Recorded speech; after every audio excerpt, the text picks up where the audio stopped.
Hi everyone and welcome back to another Fitness Friday. This week we are working on our abs.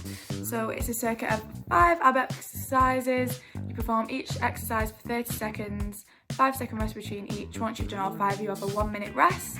So we have crunches, reverse tabletop, ab crosses, reverse crunch and ab bicycles.